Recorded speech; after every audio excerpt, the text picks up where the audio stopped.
Au Bénin, le ton monte d'un cran entre l'ancien président Boni Yayi et l'actuel chef de l'État, Patrice Talon, alors que le parti Les Démocrates a vu sa candidature invalidée pour la présidentielle d'avril 2026 en raison d'un parrainage manquant. Le climat politique s'est encore un peu plus crispé. Boni Yayi accuse son successeur d'être derrière les déboires de son parti et le président Patrice Talon lui a répondu. La correspondance d'Emmanuel Sodji. Écoutez, la majeure partie des propos du président Patrice Talon étaient consacrés à l'opposition et notamment à son prédécesseur Boni Yayi.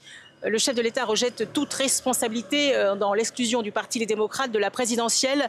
Je vous propose de l'écouter.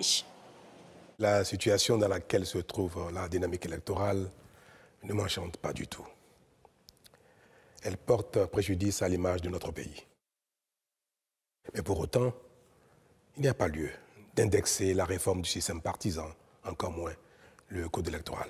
Je suis devenu le souffre-douleur du président Boni Yayi et le bouc émissaire idéal pour tout ce qui ne va pas chez les démocrates. Depuis 2016, mon prédécesseur, le président Boni Yayi, s'emploie avec beaucoup d'énergie à faire échec à toutes les réformes, quelles qu'elles soient. Patrice Talon défend ces réformes qu'il juge essentielles pour la stabilité du Bénin.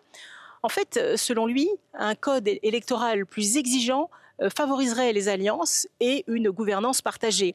Et son objectif, c'est que le Bénin sorte du cycle des confrontations politiques permanentes. D'ailleurs, c'est tout le sens de ce qu'il appelle une trêve politique. Elle est au cœur de la révision constitutionnelle qui a été transmise au Parlement.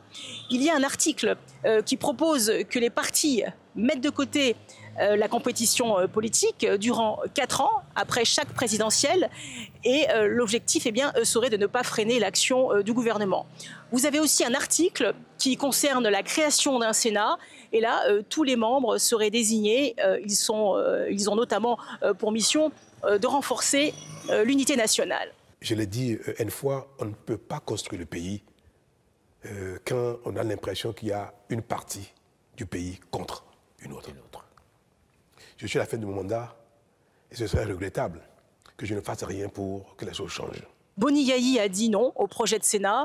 L'ancien président rejette l'idée d'une chambre haute où siégeraient d'anciens chefs d'État et de présidents d'institutions qui ont été désignés.